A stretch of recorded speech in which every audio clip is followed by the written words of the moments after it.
ठीक है, तो चलिए इस पर गहराई से बात करते हैं।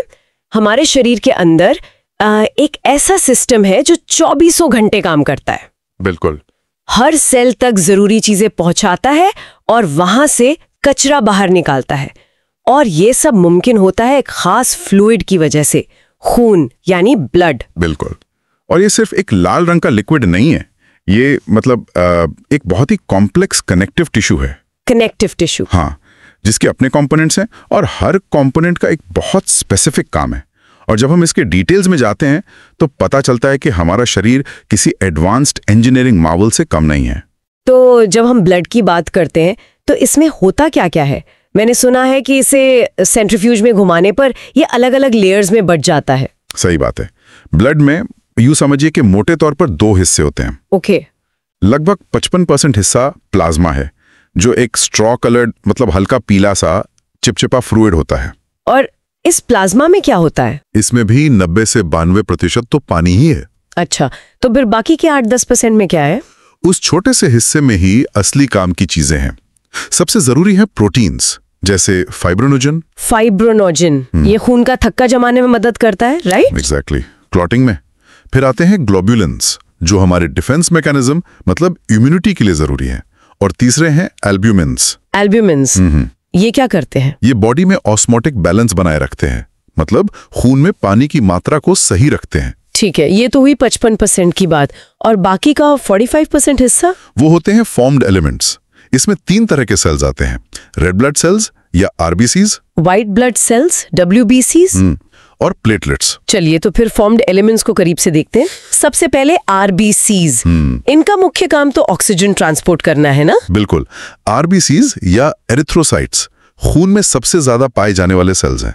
इनकी बनावट बड़ी खास है। कैसी? बायकॉन्केव शेप होता है और इनमें न्यूक्लियस नहीं होता। अच्छा, न्यूक्लियस नहीं होता? हाँ, ताकि अंदर ज्यादा से ज्यादा हीमोग्लोबिन भर सके। यही वो आयरन प्रोटीन है जो ऑक्सीजन पकड़ता है और इसी की वजह से खून का रंग लाल होता है। और इनकी लाइफ कितनी होती है? करीब 120 दिन। उसके बाद ये स्प्लीन में नष्ट हो जाते हैं। स्प्लीन को ग्रेवयार्ड ऑफ आरबीसीज भी कहते हैं शायद। हाँ, बिल्कुल सही। ठीक है।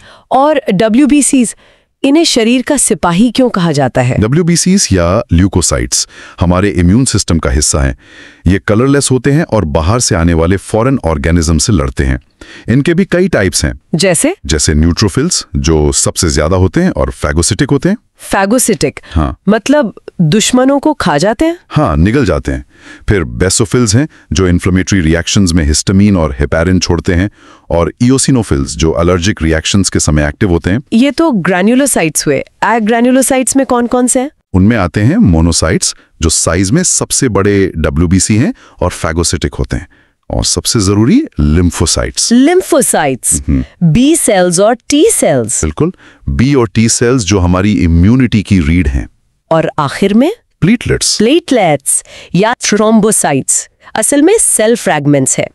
ये मेगा कैरियोसाइट्स नाम के बड़े सेल से टूटकर बनते हैं। और इनका सबसे जरूरी काम ब्लड कोएगुलेशन, यानी खून का थक्का जमाना। जब चोट लगती है तो यही ज्यादा खून बहने से रोकते हैं। यहां से बात और भी इंटरेस्टिंग हो जाती है।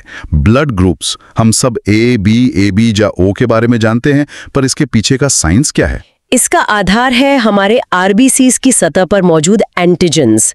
आप इन्हें आईडी कार्ड की तरह समझ सकती हैं। ID card? हाँ। अगर A एंटीजन है तो blood group A, B antigen है तो B, दोनों है तो AB, और कोई भी एंटीजन नहीं है तो O। और इसी के ऑपोजिट प्लाज्मा में एंटीबॉडीज होती हैं।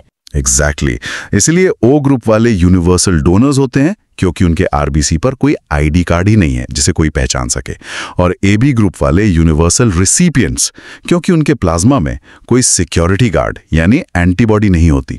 और ये ब्लड ग्रुप का पॉजिटिव या नेगेटिव होना वो क्या है? वो RH फैक्टर से तय होता है। ये रीसस मंकी में खोजा गया एक और एंटीजन है। अच्छा। अगर ये एंटीजन मौजूद है तो ब्लड ग्रुप RH पॉजिटिव यानी RH+V है, और अगर नहीं है तो RH नेगेटिव या RH-V है। और यहाँ एक खास कंडीशन भी होती है, एरिथ्रोब्लास्टोसिस फेटालिस, राइट? हाँ, ये बहुत जरूरी पॉइंट है। ये कंडीशन तब हो सकती है जब एक RH नेगेटिव माँ के गर्भ में RH पॉजिटिव बच्चा हो। तो इसमें खतरा क्या है? पहली डिलीवरी के दौरान माँ का ब्लड बच्चे के ब्लड के संपर्क में आ सकता है। इससे माँ के शरीर में RH एंटीबॉडीज बन जाती हैं। और ये एंटीबॉडीज अगली प्रेगनेंसी में प्रॉब्लम करती हैं। बिल्कुल, ये एंटीबॉडीज अगली प्रेगनेंसी में बच्चे के आरबीसीज को नष्ट कर सकती हैं। ये बहुत खतरनाक हो सकता है। तो इसका कोई उपाय है? हाँ, थैंकफुली है। पहली डिलीवरी के तुरंत बाद माँ को एंटी-RH एंटीबॉडीज का इंजेक्शन देकर इसे रोका जा सकता है। चलिए अब बात करते हैं हमारे सर्कुलेटरी सिस्टम के हेडक्वार्टर्स की, अ पंपिंग ऑर्गन, द हार्ट। इसका स्ट्रक्चर कैसा है? हमारा दिल एक 4 चेम्बर्ड मस्कुलर ऑर्गन है। ऊपर के 2 छोटे चेम्बर्स एट्रिया कहलाते हैं और नीचे के 2 बड़े चेम्बर्स वेंट्रिकल्स। और ये पेरिकार्डियम नाम की एक थैली में सुरक्षित रहता है? हाँ, एक डबल वॉल्ड मेम्ब्रेन होती है वो। और खून का फ्लो एक ही डायरेक्शन में कैसे बना रहता है? बैक फ्लो क्यों नहीं होता? इसके लिए हार्ट में वाल्व्स होते हैं, 1 वे डोर्स की तरह। अच्छा। राइट एट्रियम और राइट वेंट्रिकल के बीच ट्राइकास्पिड वाल्व और लेफ्ट एट्रियम और लेफ्ट वेंट्रिकल के बीच बाइकास्पिड या मिट्रल वाल्व। और आयोटा और पल्मोनरी आर्टरी के मुंह पर भी होते हैं? हाँ, वहां सेमिल्यूनर वॉल्स होते हैं जो ब्लड को वापस हार्ट में आने से रोकते हैं। दिल अपने आप कैसे धड़कता है? क्या इसे ब्रेन से सिग्नल मिलता है? ये एक बहुत दिलचस्प बात है। हमारा हार्ट मायोजेनिक है। मायोजेनिक मतलब ये अपनी इलेक्ट्रिकल इंपल्सेस खुद जनरेट कर सकता है। इसे धड़कने के लिए ब्रेन के सिग्नल का इंतजार नहीं करना पड़ता। कमाल है। तो दिल के अंदर ही कोई पेसमेकर है? बिल्कुल। राइट ऑडिक्यूम के अपर कॉर्नर में साइनोएट्रियल नोड यानी एसए नोड होता है। यही हार्ट का पेसमेकर है। और ये काम कैसे करता है? एसए नोड एक एक्शन पोटेंशियल जनरेट करता है जो पहले एट्रिया में फैलता है, जिससे वे कॉन्ट्रैक्ट होते हैं और खून वेंट्रिकल्स में चला जाता है। हाँ, फिर ये सिग्नल एट्रियो वेंट्रिकुलर नोड यानी एवी नोड से होता हुआ बंडल ऑफ हिस और पुरकिंजे फाइबर्स के जरिए वेंट्रिकल्स तक पहुंचता है, जिससे वेंट्रिकल्स कॉन्ट्रैक्ट होते हैं। तो एक पूरी हार्ट बीट में क्या क्या होता है, जिसे कार्डियक साइकिल कहते हैं? एक कार्डियक साइकिल लगभग 0.8 सेकेंड्स का होता है। इसमें सिस्टोल यानी कॉन्ट्रैक्शन और डायस्टोल यानी रिलैक्सेशन के फेज होते हैं। और वो लब डब की आवाज? वो आवाज वाल्व्स के बंद होने की है। जब एट्रिया और वेंट्रिकल्स के बीच के वाल्व्स बंद होते हैं तो पहली हार्ट साउंड लब आती है। और डब? और जब सेमील्यूनर वाल्व्स बंद होते हैं तो दूसरी साउंड डब आती है। और ईसीजी जो हम अक्सर फिल्मों में देखते हैं, वो स्क्रीन पर जो लाइन होती है वो क्या दिखाती है?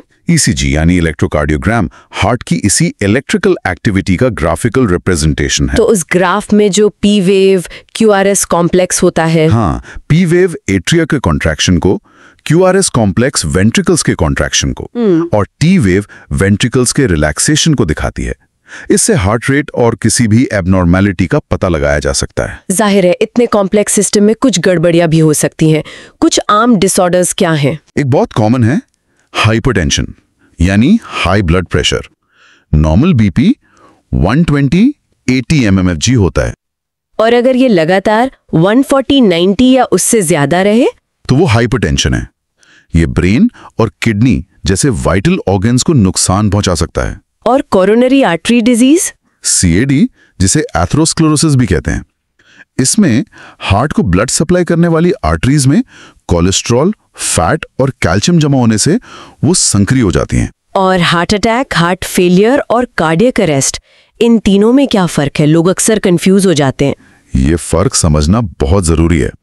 हार्ट अटैक एक प्लमिंग प्रॉब्लम है, मतलब हार्ट मसल को ब्लड सप्लाई अचानक रुक गई ब्लॉकेज की वजह से। और हार्ट फेलियर एक मैकेनिकल प्रॉब्लम है।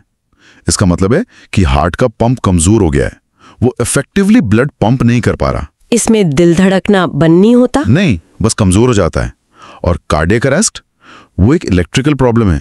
Electrical problem? हाँ, इसमें हार्ट की इलेक्ट्रिकल वायरिंग में शॉर्ट सर्किट हो जाता है और दिल अचानक धड़कना ही बंद कर देता है। तो ब्लड महज एक फ्लूइड नहीं बल्कि एक पूरा इकोसिस्टम है। और हमारा दिल एक self powered non stop pump है जो दशकों तक काम करता है। बिल्कुल। इस सिस्टम को समझना हमें अपने शरीर की इंजीनियरिंग को अप्रिशिएट करने का मौका देता है। बिल्कुल। और ये एक सवाल भी छोड़ जाता है, हमारा दिल हर मिनट शरीर का लगभग पूरा खून यानी करीब 5 लीटर पंप कर देता है। ये अंग बिना रुके दशकों तक ये काम कैसे करता है? इसकी इस अद्भुत एफिशिएंसी से हम दूसरे इंजीनियरिंग सिस्टम्स के लिए क्या सीख सकते हैं?